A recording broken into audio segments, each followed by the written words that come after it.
For today's double indie game review, we have two very strong, narratively driven games with a whole lot of trigger warnings for their plot, with 1000XResist and Mouthwashing. And those warnings are not for show, these are very dark games. I won't be revealing too much of the twist or darkness in this video, but these are both games definitely not for kids.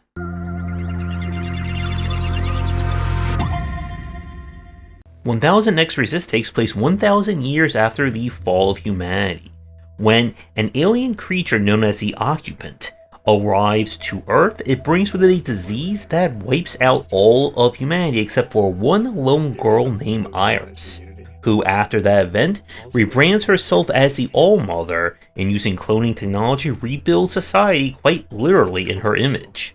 But as the newly appointed Watcher, who must observe her memories, she discovers something is not quite right about this story. And what follows is a very brutal, very dark, and very interesting story that deals with a lot of topics, including what happens when an imperfect being, quite metaphorically, becomes God, and what does that mean for the world and the people around her. The story in this one is pretty much the focus. You'll explore different memories in a linear set of events. There is some kind of basic open 3D platforming, or kind of 3D zip cording or bungee cording around the space to get to different points. The tale here is 100% linear. You can make certain decisions or choose certain narrative paths at certain aspects, but none of it is really going to be affecting the grand plot. And the grand plot is definitely the selling point of this game.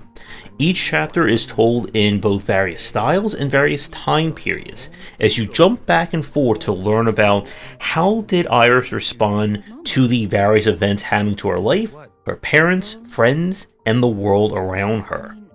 And like I said, this is not a tale for the kids, as a lot of very disturbing and dark things happen.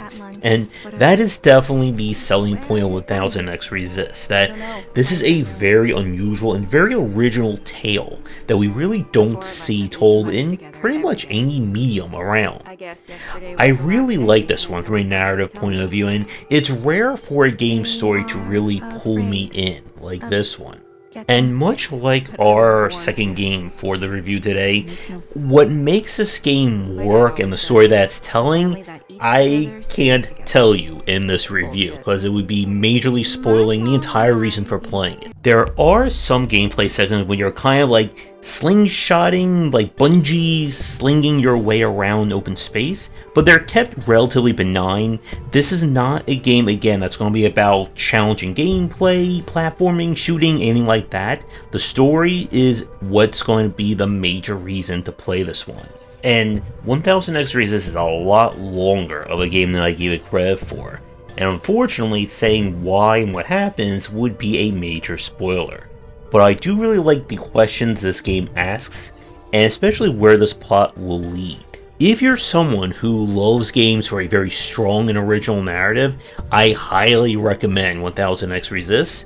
But as I said, this is not going to be a very happy-go-lucky tale. And I am kind of skipping over a lot of the darkness in this review. But if you don't mind that, then this is a tale that's definitely worth checking out. After all that darkness, let's enter something that's far more lighter, as I'm sure the fans can agree, with Mouthwashing. We play as Jimmy, who is part of a crew that does kind of intergalactic transporting of goods. But when the captain apparently crashes the ship into an asteroid, the ship is barely functional, life support is failing, and there's no more food. And the only thing the crew can do to survive is to get nutrients from their only source of transport for this trip, a pretty much lifetime supply of mouthwash. And the game tells a story of before, during, and after the incident, and how the crew basically goes mad, with a lot more disturbing revelations that go with it. The game uses this kind of vaporware effect as to kind of screen transition or scene transition between the different time periods. The Visuals and the aesthetics of this one go all over the place, and while I kind of joked at the beginning, this is not a light story at all, as it gets very dark, as we kind of see how the crew descends into madness over the days and weeks after the incident, and how things were not all perfect and happy before the incident as well.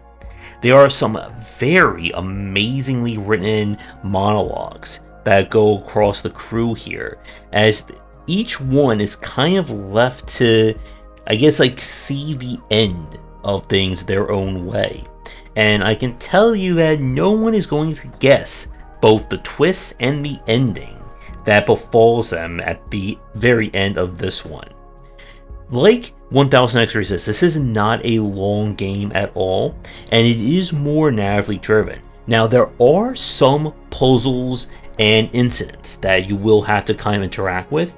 Everything is kept low stakes. There is no failure or fear of game over. If you mess up, you'll just repeat the section itself. I'm not quite sure this one sticks to the landing in that respect, as some of the sections can be a little bit more annoying. There's kind of like a quasi stealth point and a little bit of action that you may not be kind of like ready for if you're going into this 100% expecting only the narrative side. But the story, the aesthetics, and especially the writing carry Mouthwashing to the end. And this is a game, much like our last one, that if you are any fan of the narrative side of video games and what you can do with the medium, then this comes with a high recommendation. But again, not one if you like your stories to be more on the happy side, as this one does not go happy at all. But with that, we have two very amazing games that are certainly not normally in my wheelhouse, but definitely show just how much a strong and original narrative can carry a game and what you can do with video games as well as kind of this medium for storytelling. Both games were played with press keys provided by their developers. Let me tailor your game for a future stream and review. They don't have to involve mouthwashing, resisting, or, well, redacted. Then please get in touch. Thanks for watching. Let me know what you think about these games. Keep the spoilers out of the comments, of course, for anyone new watching. And I will see everyone in the next video. Thanks for watching, and a special thank you to our Patreon supporters. If you enjoyed the video, do the YouTubing stuff. Be sure to visit our Discord and Patreon, and if you're interested in more in my thoughts on design, check out my game design books.